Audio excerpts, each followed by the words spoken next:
Hi, I'm Alyssa Jackson, a member of the evening and weekend admissions team. As someone who reads thousands of applications a year, I'm here to give you some insider advice. Our goal as admissions officers is to help you put your best foot forward. You're already impressive, and now it's time to learn how to stand out to the admissions committee. In this video series, we'll help you consider all the critical pieces to presenting your story: resume and career goals, letters of recommendation, test scores and transcripts, written essays, and interviewing.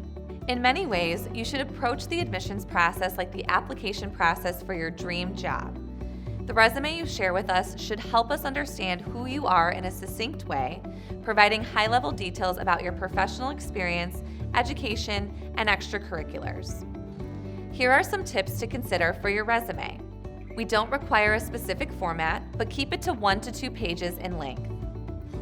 Demonstrate your accomplishments and impact, including measurable results from your work experience. Show us you've taken on increased responsibility over time. Give us an indication of your teamwork and leadership abilities. And avoid using technical terms or jargon. You want to make sure your resume is understandable to someone who does not work in your field or industry. We will also ask about your short-term and long-term career goals. Your short-term career goals are immediately post-MBA, and your long-term career goals are where you see yourself in 10 years or so. We understand that these can change as your career journey unfolds, but we want to learn about you and how your goals align with pursuing an MBA. To build on your resume, we find it helpful to hear from people who know you well and can speak to your professional background. 2 letters of recommendation are required for the application.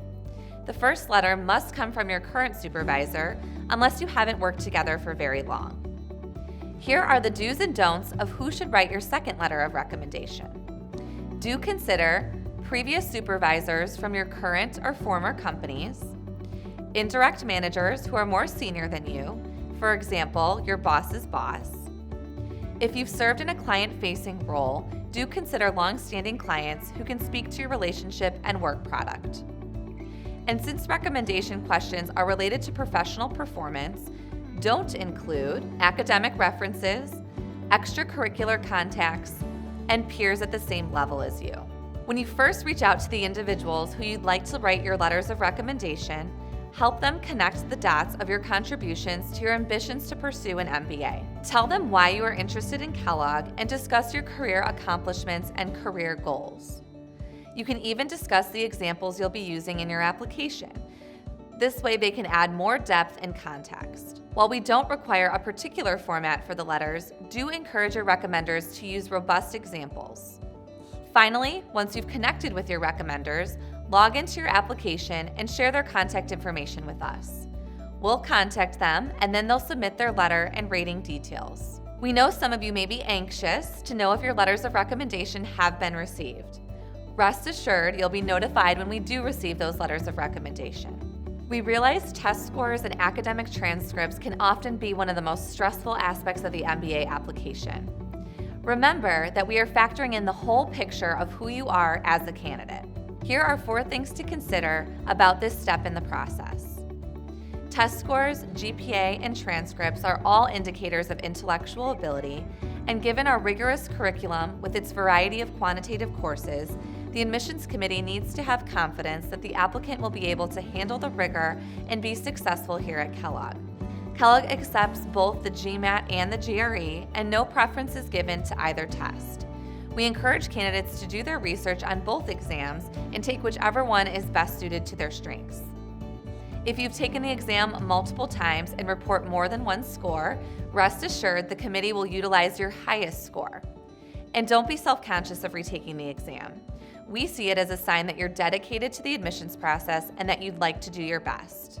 Unofficial transcripts are submitted as a part of the application and don't have to be sent directly from an educational institution at the time of the application.